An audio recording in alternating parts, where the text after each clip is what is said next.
Welcome back to the Sean Trey Show. I have an awesome guest with me today, Mr. Charlie Grant. Now, can you tell us a little bit about who you are and what you do? Yeah, I'm I guess songwriter is the quick and easy term or job description. I'm from the UK, but I live in Germany, basically. Nice. And yeah, I got my first chance to become a kind of full-time songwriter in 2005. So I was involved in music for a good while before then, but that was the first time that I was able to kind of be full-time with it and not have to have a day job. That was awesome. So I've been, full-time songwriter since 16 years now. That's beautiful. So it's lots of music-related stuff that I do, really. Various things. But yeah. Now, how did you start out? How did you get going in your musical, not just your career, but how did you start learning instruments as a young man? You know, what did you get in? What did you start first? How did you get into this musical life of yours? I think I was always into music from a really young age. Like my parents were mostly classical music lovers, really, but they had the kind of the Beatles and ABBA and Blondie and a few choice records and artists were kind of played a lot around the house. Nice. Plus this weird Peruvian pipe music, traditional Peruvian kind of peace pipe. That's awesome. Yeah, completely wrong way of describing it, but you know what I mean. The kind of the pan yeah, exactly. pipe, right? Yeah. There's a great. I love that record so much, and I've been meaning to find dig out something equivalent to it because it was one of my all-time favorites as a child. Was this? There's a great one. There's a great one that you go online. I think it's Punta Mayo or something. I don't know the name, but I'll find it. And my dad played it all the time on CD. It must have been a big thing in the 70s somehow because the El Fondo Pasa being the classic. Yeah. Totally. That was on that record, among others. So really, it would be a profoundly nostalgic thing to do, to dig out, find something along those lines. But anyway, so I lived in a pretty musical household. And then I guess with playing music and becoming a musician, it was really kind of discovering the guitar that was, I guess, kind of supercharged everything. And I don't know, just had this crazy connection with the instrument. Mm-hmm. Before I even played it, I remember seeing Back to the Future when I was a kid, and when he does the Johnny Be Good performance, I was just completely astounded and blown away. And I remember walking out of the cinema thinking, wow, I need to start playing the guitar. That has to be a thing for me. So I think it was really the connection with that instrument, and not just all the imagery around it. I just thought it was just so cool. And I've been kind of obsessed with guitars and everything guitar related ever since then. And you are a phenomenal guitarist too. I watch your videos on Instagram. I'm like, I am a campfire guitarist. You only need 3 chords to write an amazing song. So right. That was what I noticed. The last couple of years, I've been trying to get better at guitar. And when I go back, especially to some of the old stuff, like the 50s, they used relatively few chords. You know, some of the chords, they're just using a 2-chord song and such. It's crazy. No, it's a good challenge. I think it makes you, having less chords makes you work harder on the melody and the lyric, because the music isn't doing a lot of fancy stuff to keep people interested. So in a way, it's a good challenge just to go right, I'm going to write a 3-chord song. And again, the message and the lyric and the melody have to do the heavy lifting, which in a way is perfect because most people only give a damn about what the singer's doing, you know? Right. It only really tends to be only other guitarists who get nerdy about guitar related stuff, generally speaking. But that's still awesome. But so you got into the guitar. Where did you go after that? Did you train classically? Did you do a lot of lessons? Did you teach yourself? How did you really get into it? I had lessons for the first year with just a local guy who was a few years older. I think I was 13 when I started, and he was probably 18. So he just seemed like the coolest guy in the whole world to me. This my first teacher, a guy called Scott McGowan, and he could play all these kind of rock riffs and solos. I just was completely like blown away by him. So because I kind of looked up to him, I was really motivated to improve every week. Nice. So when he gave me stuff to learn, I would really like get it nailed for the next lesson, because I wanted to sort of impress him, because I looked up to this guy so much. So awesome. kind of like an early mentor in a weird way. Yeah. But after around a year or so, I just was teaching myself. And it worked for me. I mean, I know I was never drawn to go trained musician in terms of learning to read music or anything. It was all by ear. That's awesome. And that's weirdly enough, at the moment, I'm really on a mission to find teachers and mentors and get lessons again. Like I'm working with a singing teacher and a bass teacher in Chicago on really Zoom. Cool. And I'm looking for a guitar teacher as well, because I don't know why, this year is the year of like leveling up. All right, I'm 100% agreeing with that. I went back we hit the lockdown last year in Vietnam, and I was sitting there talking to my wife, and I was like, I want to go back and take some classes. And so I started doing classes in guitar. I started doing classes in screenwriting. Cool. And I started doing classes in music production. I started learning how to mix and master some of my stuff, and I've improved in hardly at all. But I use it for our video blogs and for our stuff that we do for some of our other media. It's amazing how nice it is to use EQ and compressors. It really makes your audio sound better. I can do the voiceover gets brighter. But I also went back and started taking acting classes, and it was interesting because so often we get stuck doing the same thing. And what I found is taking these classes, it's really opened up my mind to trying new things. Yeah. And approaching things differently. Why did you get back in it? Go ahead. Well, I was just going to say that one thing I'm realizing lately is kind of being okay with it being in that space where you have an idea of what you want to achieve or what you want to express, but you don't necessarily have the technical tools yet to express it. Yeah. But you know what you want to say. So oftentimes with guitar stuff, there's often a lag between writing something on the guitar and being able to play it properly. Interesting. I come up with it and I need to practice it. It's like the technical. Well, the people describe it as getting it under your fingers or building the motor skills, I guess is another way of saying it. But like the muscle memory, that's a better expression. But but kind of being fine to being in that space, not being kind of like critical of myself or frustrated in a way that just kind of derails the whole thing. It's kind of like being fine in that sort of things are taking shape zone and that learning zone and a beginner's mind in a way, where it's like, oh, you're speaking my language right now. It's like I can't do this yet, and I know what I need to do to get there, and I know I need to break it down and analyze it and be kind of meditative about it.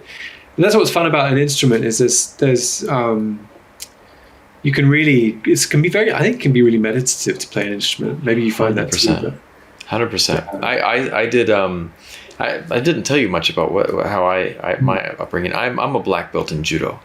Wow. And so I trained in martial arts for a long time. And in university, my degree was actually history with an emphasis in Eastern philosophy. And I specialized in Zen Buddhism. And, I loved studying about the koans. And the idea of mushin, or beginner's mind, is a big concept in Zen Buddhism. And one of my favorite books is Zen and the Art of Archery. Wow. And the idea for Zen and the Art of the Archery is the archer would train, and what's really funny is you go to a shooting range even, and you give a pure beginner a gun or a bow and arrow, and they're just like, it's boom, and they hit the target, it's a bullseye. They're like, oh, hey, look at that, I hit a bullseye. But then they come back and try to do it again, and it's really hard. And the idea is it gets really hard, and they're they have to actually learn the correct technique, and there's all these steps. But the master then gets to this place where they kind of just let it go, and they kind of interact like a beginner. And it's such a beautiful analogy for music as well, because you approach it like my daughter is. I'm teaching her piano, and we use. I'm not teaching her. We are getting some wonderful apps, and I hopefully once this lockdown is done, I'm able to get some in-person teachers in here. But the other day, there was this point where I was like trying to get her onto the app so we could start doing some of the, learning the finger placement and the notes. And she looked at me and she's like, "Daddy, I just want to play. Let me play the piano." And I was like, "Please do. Yeah. Please do." And she just started pressing the notes she wanted to press. And it was beautiful for that. It was exploring without structure. And it was nice. That's really interesting. I've a singing teacher at the moment called Yvonne Ambray, who's brilliant, and she's been a real find for me lately, for a few reasons. One of which is that I feel like with my kind of palette of musical things that I do, I sing like with my own artist project. I've sung everything that I released under my own name, and I sing a lot with my job writing for other people, like singing in the demo, for example, or maybe singing some backing vocals on someone's record. And I've never ever felt like in fact, I still believe it, that I'm not a naturally gifted singer. Like with guitar, I feel like I have an aptitude for it. It kind of comes quite easily for me. And I love that. I feel blessed and incredibly fortunate to have at least one thing that kind of just it involves work, but it comes pretty naturally. But with singing, I've worked with people who just have an insane God-given gift with that, and I don't have that thing. So I feel you. It's so interesting to kind of unpack that, because for a start, like she said something which was, we were doing one exercise, and the exercises you do in singing lessons, I don't know if you've had singing lessons, but you'll know, but you end up making a lot of really weird sounds and doing things that haven't got much to do with singing as you imagine it. Yeah. And I was saying to her, like, my tuning's a bit terrible when I'm doing this exercise, so just ignore me. And like, well, I don't care. Why do you care? Like, you know, like, what's the problem? It's just your ego that has a problem with that. So it's sort of, again, that kind of letting go of an attachment to a certain kind of a level of ability, and being willing to unlearn and just be really free with it and open to new ideas, and it's kind of starting again. It's actually quite exciting, whereas in the past I always thought of that as being like, I don't know, some kind of a failure, or like, oh man, I've got to start again, really? You know, it seemed heavy and like, oh, that's a drag. But I don't know why I'm in this space at the moment where that feels brilliant. It is so brilliant. And there was like I'm a black belt, and I always wear my black belt when I go to do judo. But then I started taking Taekwondo lessons with my daughter, and I put a white belt back on. And it was interesting because it was like, and it was this very clear awareness of like, this is not my art. This is not something I know. And it's beautiful to not have that, the idea, because when you walk on as a martial artist, when you walk on the mat and you're wearing a black belt, there's a level of way that it's supposed to be done, and people are looking at you a certain way. But when you walk into a new school and you're like, I don't know what the heck I'm doing, you get to play, you get to have fun, you get to just approach it with a fresh mind. I love that concept. Now, did you find that the discipline of learning a martial art to a high level is that discipline crossed over into any other areas of? Definitely. Because I guess you have to be incredibly disciplined to get up there with a. It definitely has. And what I noticed though is that the thing about martial arts that for me is most interesting is level-headedness. And so there was once and it's hard to explain, but with martial arts, like, you're so used to like quick reaction that sometimes things just feel like they're slowing down. And you just pay attention to things differently. And I don't know how to explain that, but you're so used to just thinking on your feet. There was once a street fight near my house. It's really horrible. And these people some neighbors were trying to fight my family. And it was a really bad situation. And there's some bad people that were at my neighbor's house.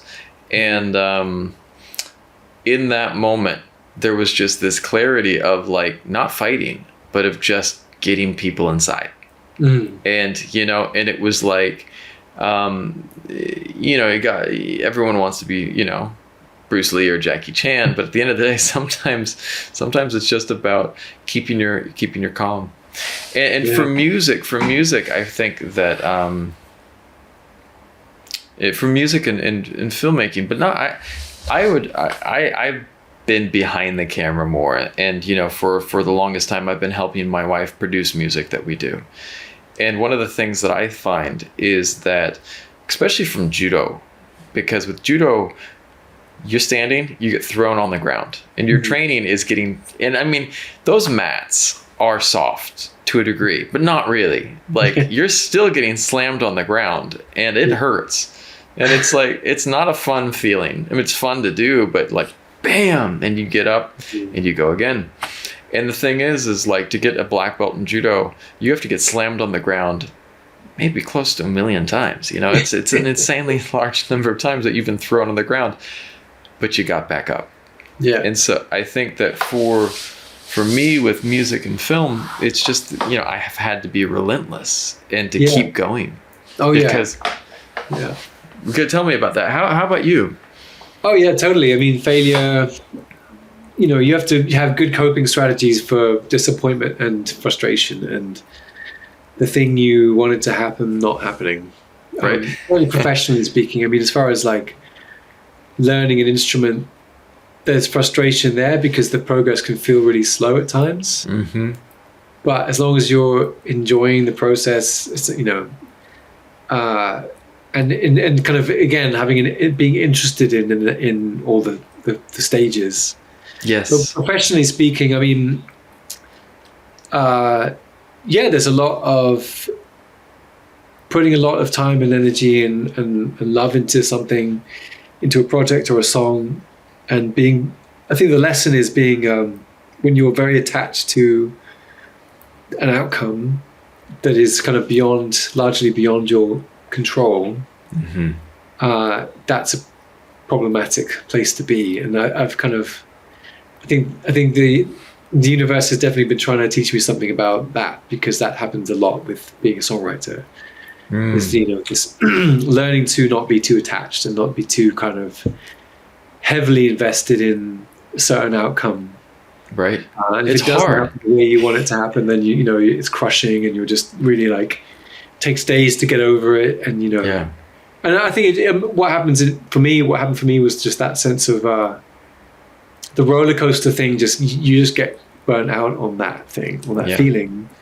And you realize it's not sustainable. So it's either like, well, I either stop doing this, or I figure out how to be okay with the ups and downs, and you know, because not every song you write is destined for reaching a big audience or reaching any audience. Right. And that's just the kind of nature of it. And you probably have to write at least 50 songs a year to write 3 really, really good songs, you know? Yeah. So it's like treating it like a job, showing up every day to do some songwriting, and understanding that it's a process that takes time. And I think it's just, for me, I just see it as just showing up for work. Right. You know? There was a great book on acting by Michael Caine. And it's really funny because it has Michael Caine's unique, you know, tongue-in-cheek style all the time too. So always good. But he once talked about, he's like, how to succeed in acting. And there was a really interesting point, because he brought up, he's like, a lot of actors choose their roles carefully. He's like, I take anything that comes. If someone offers me something, I take it. And I was like, is that great advice to tell someone? And his argument was this: it's a numbers game. He's like, I go in, I take the role, I do it, and I move on, and I don't really look back. And he's like, you know, because he's like, if you look back on every single last role, it would make you crazy. You know, you know, and like with like these podcasts as well that I'm doing, it's a new creation thing. And in any time that my background is like, for years, I've been doing new media for actors and singers and making music videos. And God knows I love to see something that gets good numbers. But if you live for that, it will make you crazy. It will make you nuts. And because we live in a world where now our attention is controlled by algorithms. It would be wonderful if it was, based on talent and skill, but it's not. And there's not, like, my wife and I will make what we think is a great video. We release it and it does horribly. But then the next video that we just put no energy into takes off. You don't know. Yeah. You never There's know. something nice about that. I think there's something lovely in that letting go, and and oftentimes something you create will have a resonance and have a power about it that you're not aware of. Yes. And that it's up to the audience or up to other people to decide if it's special. And there's some songs of mine that have really connected with people, and if you were to ask me, like, why is that song more successful than the other one, oftentimes I can't answer it. I wouldn't be able to answer it. So I think it's just good, and I don't know, the beat is catchy. I very rarely have a good solid answer for why, like, one song connects and resonates more than another one. It's interesting. So there's a certain element of, like, magic to it, I think. Right? I 100% agree with that. You look at, like, on the film side, a really good example of that would be something like The Big Lebowski. It was this huge movie that was supposed to be a big Coen Brothers movie, and it flopped. It had great actors, but then years later, people were like, dude, this is an amazing movie. It just got this appreciation. So it had this renaissance at a later point in time. And so sometimes you can't know. Yeah. And so I think that's really beautiful, that the idea of, forgive my language, or forgive my reference here, let it go. Yeah. My daughter likes that song a lot. Oh, man. Yeah. Well, our daughters are around the same age, I believe. So yeah. We both get a lot of that. Heard that song a bunch of times. Yep. Oh my gosh. Yeah, we went through. She cycles through them though. My daughter would or when she was younger, it was worse. Like, we watched. It started with Moana. I think I've watched Moana about 400 times. I mean, that was, Daddy, I want Moana today. I'm like, do we really need to go again? But I mean. Granted, I think some of the songwriters on those movies are not that bad, so hopefully they can keep them coming. But so you write this music. Now, where do you find your inspiration for what you write, for what you create? Well, I think it's a combination of with writing songs with other artists, for other artists, like being a professional songwriter. There's two sides, yeah. Yeah, you're kind of mostly there to provide a service and to facilitate someone else's story, Interesting. So, I mean, for me, I just collect ideas from anywhere they come from, whether that's my own life, my own experience, or what I'm reading at that given time. And I think it's when you're writing kind of a lot, I always feel like I want to have like a backlog, a stock, a sort of supply of ideas in the bank. Like the idea of going into a session with somebody with nothing, that's kind of scary. Because obviously there's plenty of days where you go in and you don't really have anything, and the ideas happen there and then. And that's kind of what you want to happen. But in a way, for me, as a kind of safety a backup plan, I don't want to be exposed to that kind of crushing awkwardness of being in the room and it's just like nothing's happening. So I always have some titles, some melodies, some guitar ideas, and I always liken it to kind of like being in a co-writing situation, which is a lot of what I do. It's a bit like going to a house party, and it's like before the party really kind of kicks off, somebody's got to be the first person to get up and dance, like, right? And once someone does it, then everyone else feels like, oh well, it's fine. Like if they're doing it, then it's cool to get up and dance. And in a songwriting session, especially with people you don't know, and there's a little bit more kind of awkwardness, perhaps. I always like to kind of be the first person to do that and go, hey, I've got this title and it's kind of like about this and this thing. I overheard this conversation on the train, or like this little guitar idea, just to kind of throw something into the room and hopefully break the ice a little bit. Nice. But as far as inspiration, I kind of for me, that whole needing to feel inspired to write songs is to me, it's a bit of a myth. Really? Tell me about that. I think you need to. I think it was Albert Einstein that said like genius is was it Thomas Edison? I think genius is 10% inspiration, 90% perspiration. I believe that. So it's showing up to work, I think, and like inspiration, feeling inspired, having those moments where the lightning strikes and you're just full of something, you can barely get it out onto paper quick enough. Like that, those days happen or those moments happen. And it's amazing and great and fantastic, but it's unreliable and it's kind of not up to you, Yeah. So if I waited for that feeling, I wouldn't do much writing really. Because also once you're, if you've got family and you're busy with life, maybe you're kind of loading the dishwasher and you get an idea, but you might just be a bit too busy loading the dishwasher. Right. So like for me with writing, just showing up with people and making a plan to co-write and say, hey, we're going to get together on this day to write a song. So you show up and you try and do that, whatever mood you're in. If you're feeling amazingly inspired by music, or if you're literally not, like the opposite, if you're completely, I don't know, just tired and bored and sort of a little bit burnt out, doesn't matter. Just showing up to work. And again, collecting ideas. I think having the kind of antenna up all the time, collect ideas, and having that kind of stash of stuff to pull out when you need it. So it's kind of like ready-made nuggets of inspiration, freeze-dried inspiration. I like that. You just pour some hot water on it in the session, and there you go. Like, yeah. So I don't rely on inspiration. I don't rely on feeling inspired to write. Interesting. Yeah. How about you? Do you feel like you need to kind of be in that zone to? Well, not necessarily.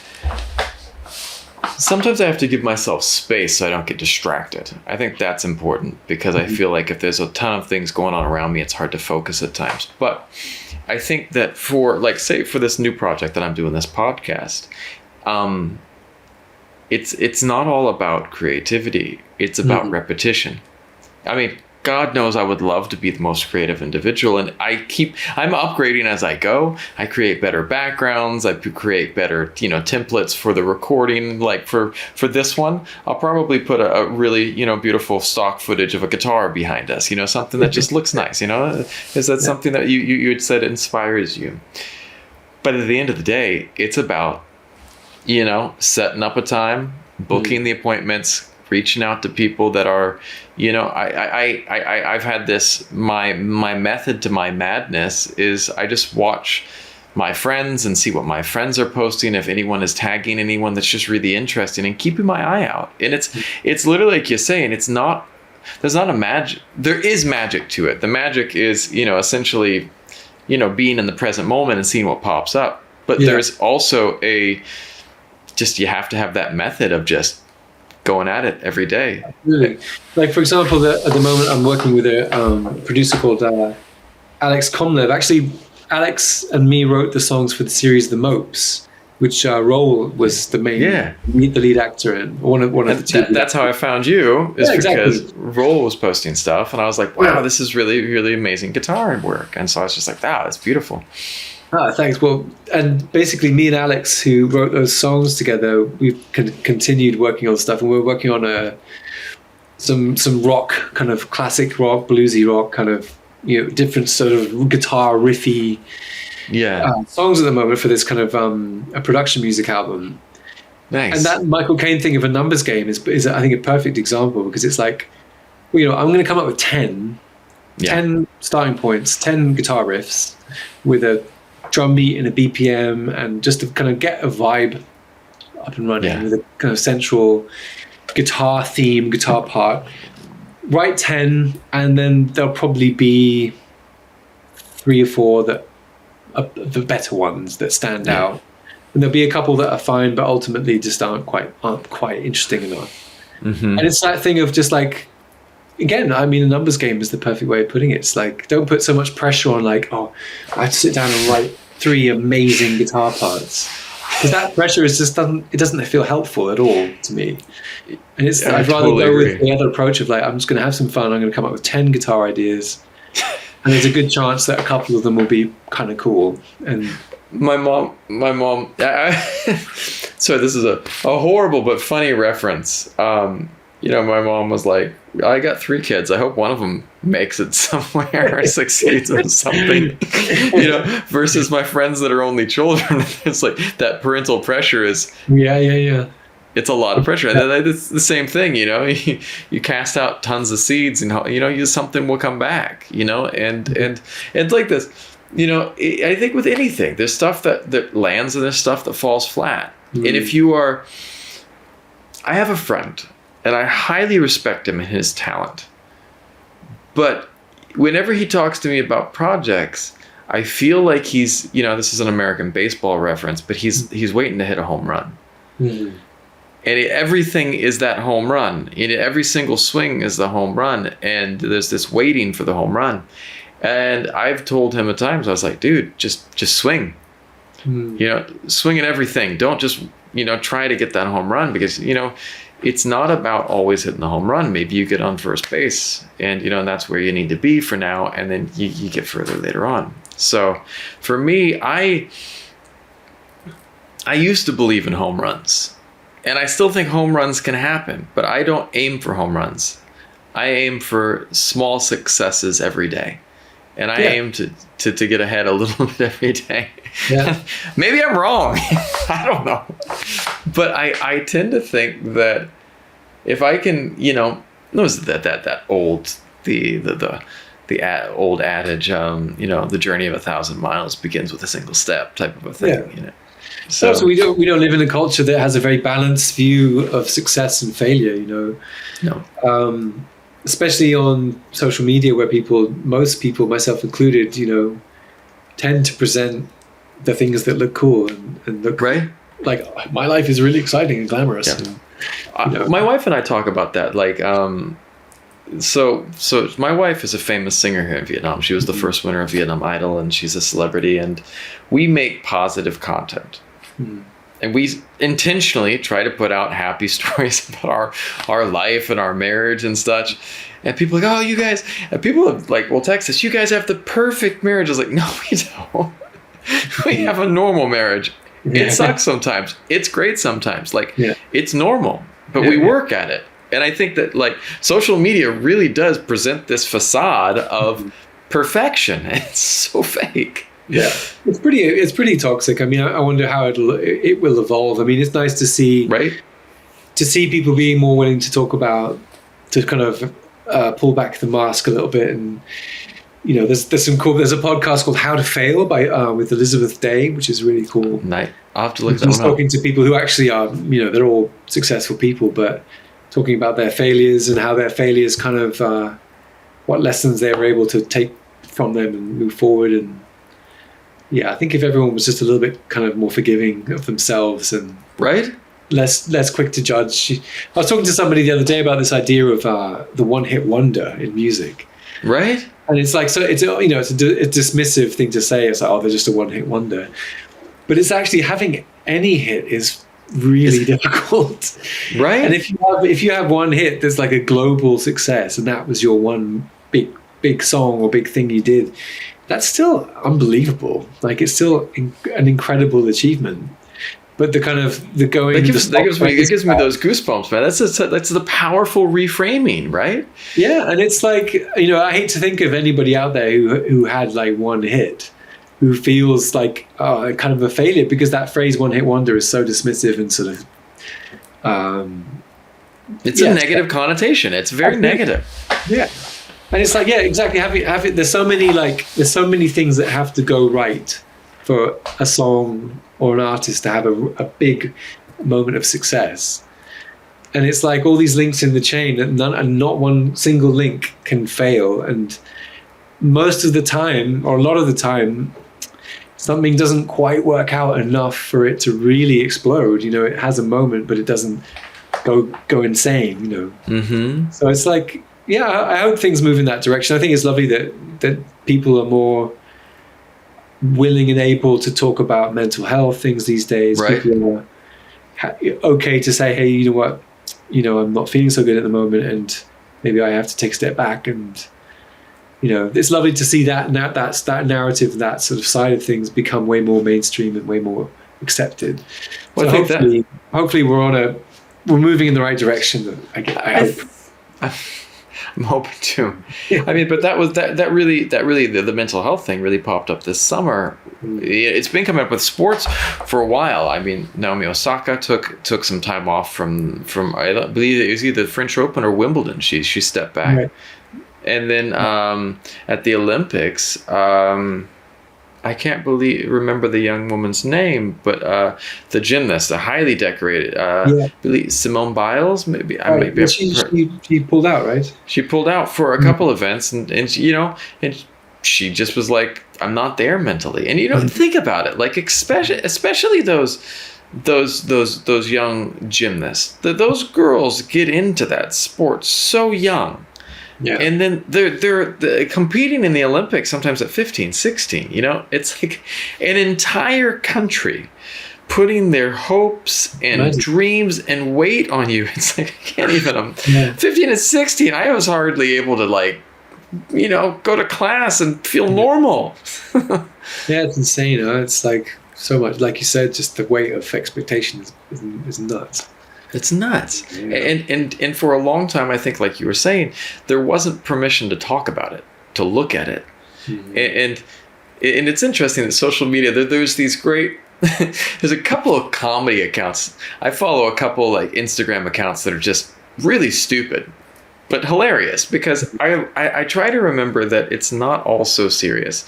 And there's this one account that focuses on like the influencers, but like photos taken from a different perspective. Yeah. Like the person's like this, and it shows this beautiful swimming pool, and then like someone else is over here taking a photo of that photo, and it's like literally they're in a backyard that's tiny or something, and it's just hilarious. Yeah.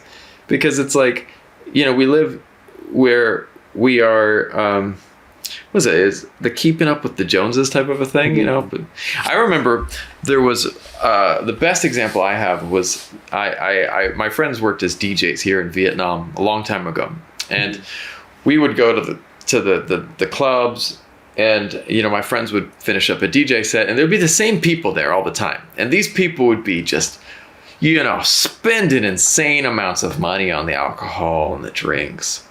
And there was this one couple, this guy and this girl, that came every night, and they were spending a ton of money. And then one day, I remember eating breakfast, and I saw them go into the space they were renting. And it had to be, and I say space, it wasn't an apartment. The space they were renting was probably about 2.5 meters by 5 meters. And that was where they were living. And they had clothes in there and everything. And it literally was like, it was this facade of my life is so grand. And it's interesting. That was, and I feel like social media has just put that on steroids. Yeah. And how's her experience of fame been? How is that? Does she? It's tough. It's honest to God. It's tough for her. Mm-hmm. She is happy with her voice and her platform, and she's happy with her ability to share and to influence in the best of terms. But the media, the fans, people can be very unforgiving.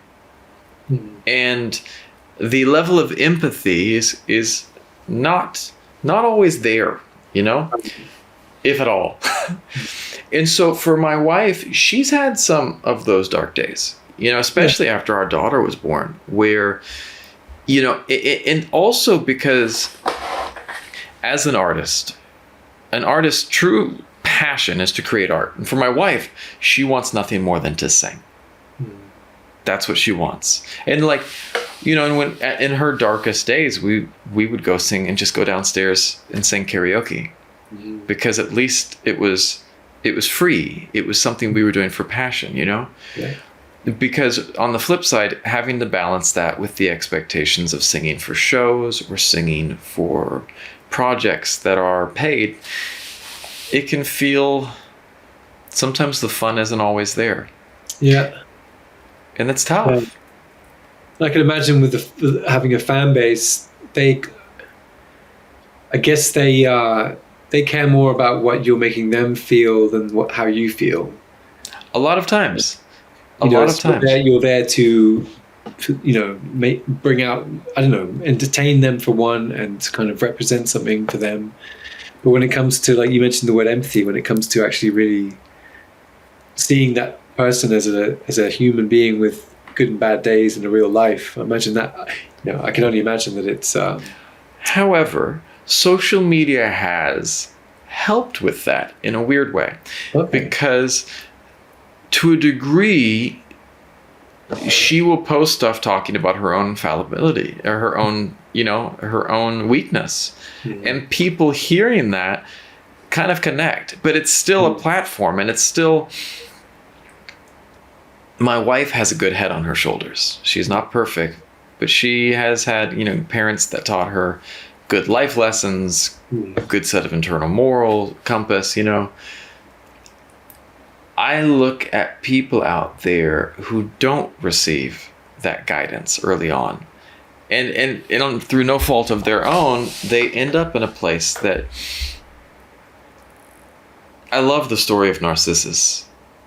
Staring in the pool until, where there's a way. And the idea is, I think so often for kids as parents, I try to remember to validate my daughter. And I don't do it enough sometimes. And sometimes I'll hear her talking to her doll in a way that's like, you need to try harder. And I was like, whoa, be nicer to that doll. Where did you learn that? She's like, that's what you told me, Daddy. I was like, yeah, wow. Got to be more nurturing, you're doing it. And I turned, I was like, you're doing a great job. And I think that that's really important. And it'll be interesting to see how social media evolves, because it's an alive thing that's definitely evolving. Now, what are some projects that you're working on right now? You had said that there was this classic rock type thing. Is there anything else that you're working on right now? Yeah, I mean, I've been meaning to for a long time to do something which is a little bit more of a rock thing. I mean, that's kind of the first music that I discovered for myself. Aside from my parents' record collection, it was kind of like quite energetic guitar music, really.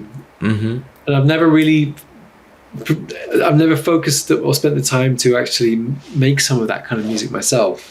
Nice. So I feel like that's kind of sorely missing, because at the end of the day, I'm kind of a rock guy, really. Yeah. So it's like, come on, it's time to do that. So this favorite bands, like Led Zeppelin, and nice. I love the Police. They're not such a they're, I guess, rock with other elements, but like I love like Van Halen and some of those real 80s kind of like athletic guitar playing. Yeah, right. But yeah, Led Zeppelin is one of the really big ones, AC/DC and stuff like that.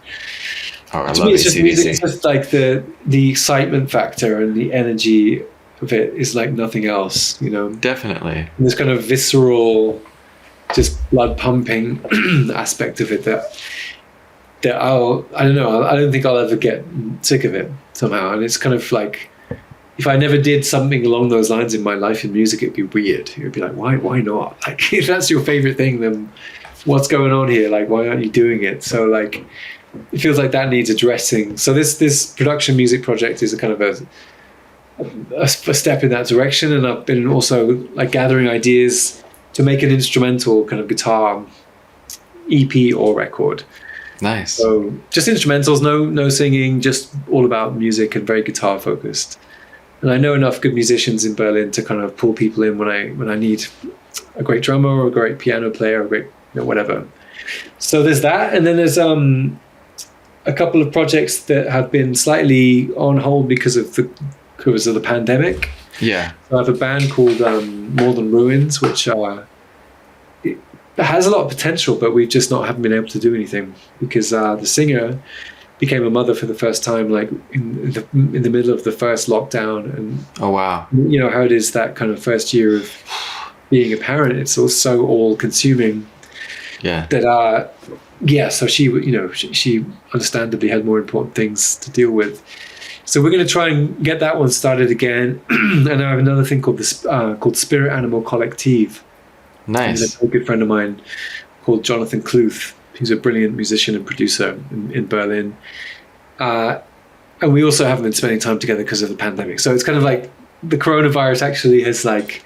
It definitely has put a damper on multiple creative industries, man. It's put a bunch of, put a few projects really on ice for me, which is, I'm really feeling I'm missing it. I'm missing those two projects. So I'm really hoping that we can get them moving again. Yeah. Well, I guess in a way, like even if there's more lockdowns and, it's not easy to just get together physically to be in a room and do stuff. I feel like now that everyone's had this last 18 months, people kind of know how to do stuff on Zoom. It's like it's just become normal. Yeah. Whereas at first it was so awkward. People were just trying to get a sense of how the hell to function. Yeah. So it feels like it's setting up songwriting sessions on Zoom now feels like, okay, if that's the way we do that at the moment, then okay, that's cool. Yeah. But it's that sense of people being like, okay, it kind of feels normal now. The lack of live music. We don't want it to become too normal, right? Because that's right. Oh man, I miss live music so much. Yeah, I mean, hopefully, I went to a concert for it was right. I went to see Liam Gallagher in February last year, and that was the last show I went to with my wife and some friends. Nice. Well, it was at least a good one. It was good. Was it? Yeah. Was it good? Right. Yeah. That's awesome. Yeah. Now, if you could give some advice to your younger self, what advice would you give yourself? Wow. Ooh, that's a good question. I would say, it's a hard one. I would kind of, in some ways, I would say I would be a little bit more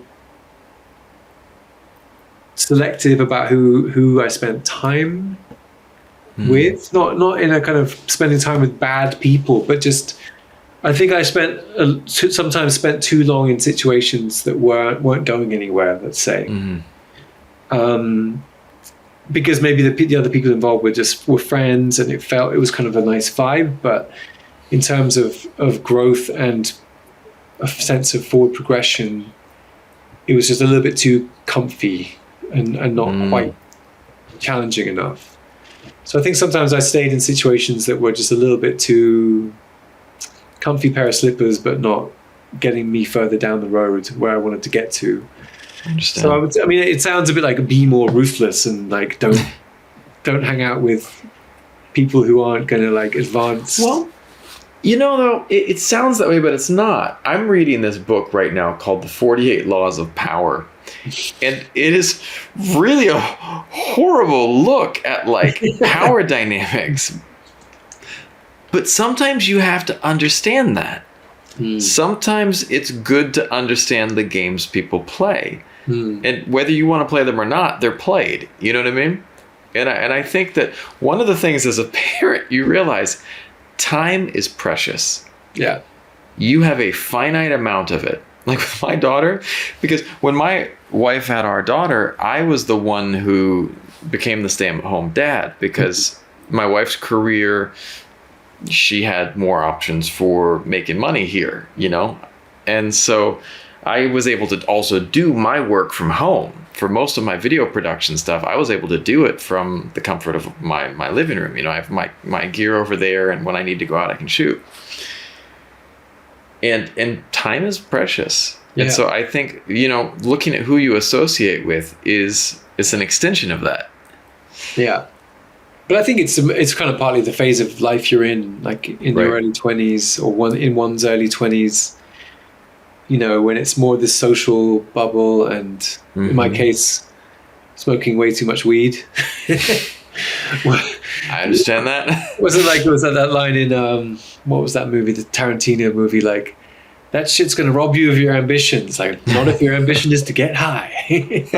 Right. So I don't know, like, you do the best you can with the knowledge and the kind of confidence and self-awareness you have at any given time. So, and I grew up in a real kind of like hippie town, like quite an alternative like ethos, I suppose. And in a lot of ways, I'm glad of that. And there's a part of me that is a bit of a hippie, like, and always will be. But the downside of that is it's a kind of a world where being driven and ambitious is kind of looked down upon, kind of frowned upon, actually. Yeah.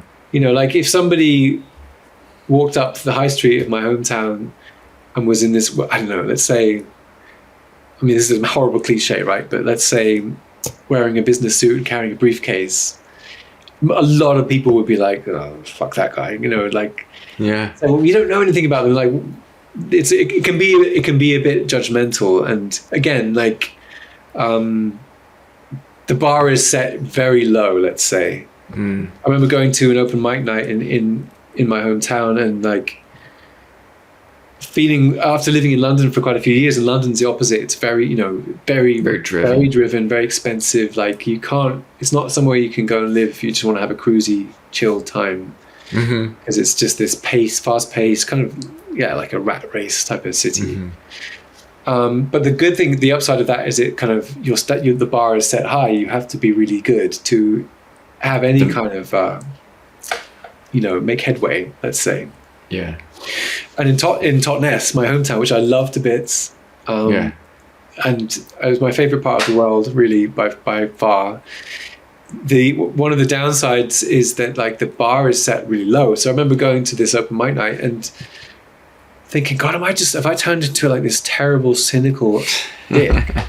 Because I'm looking at these people thinking, you're terrible. Like, you're not good.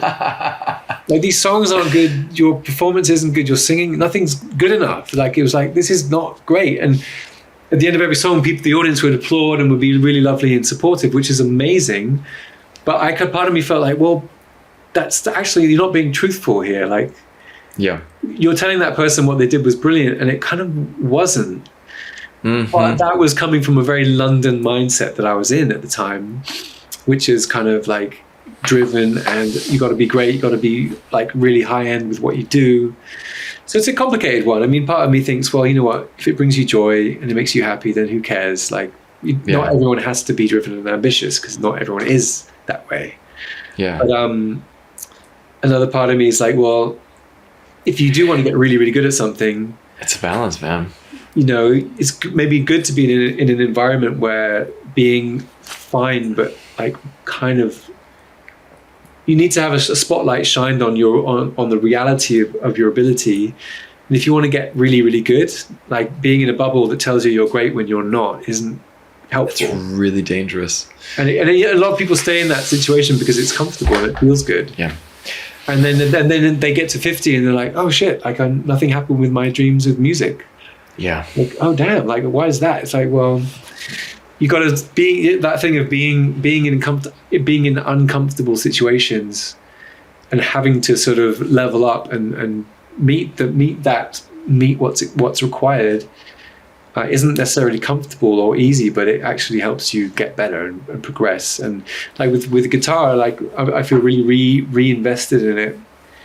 And I'll come up with a piece of music, and oftentimes I'll write it, but I can't really play it yet properly. And I have to sit down and go, okay, what am I doing that's not there yet? Okay, my timing is, I'm always slightly ahead of the beat.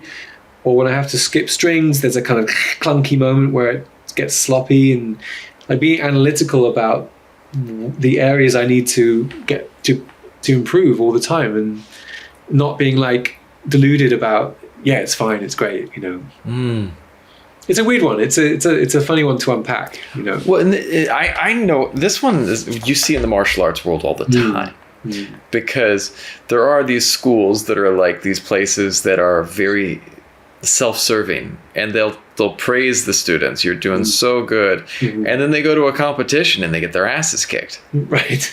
because competition doesn't care how much nice, soft fluff you're giving the student and saying, you're so great. Here's your achievement award.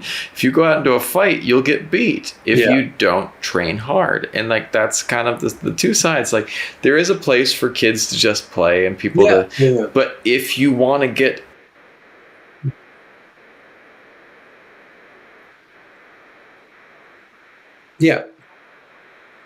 I do a lot of mentoring at the moment with a organization called the TSA, the Songwriting Academy, which is based out of the UK, and it's a wonderful kind of community and a school for songwriters, like a mentoring program. And there's lots more to it as well. But every time I have a mentoring session, I have to kind of make a decision about how much truth is going to be helpful in this situation with this person.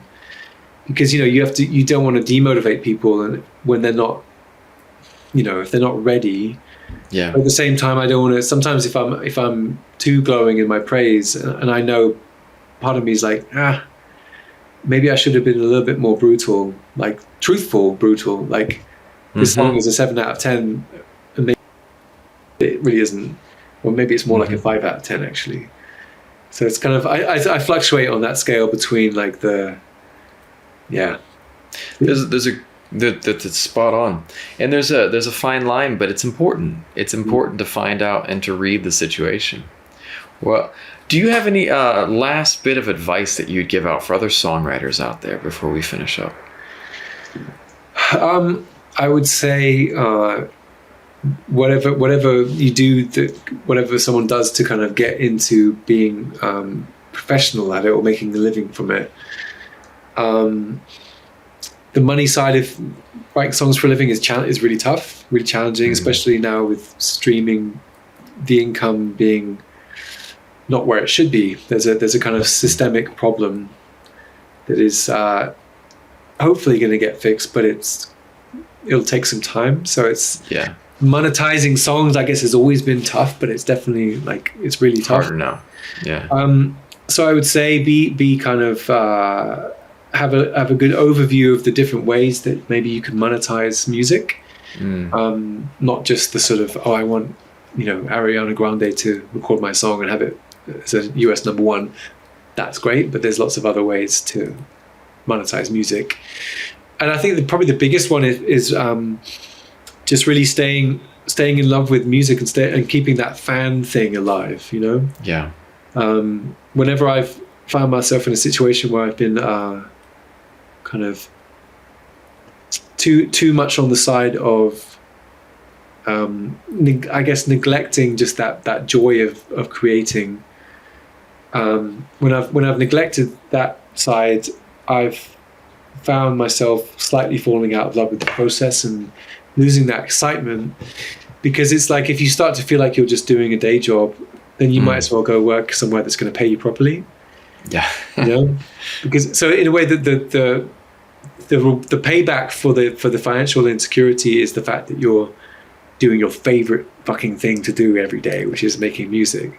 So you should feel like that. You should feel like this is amazing. This is so cool.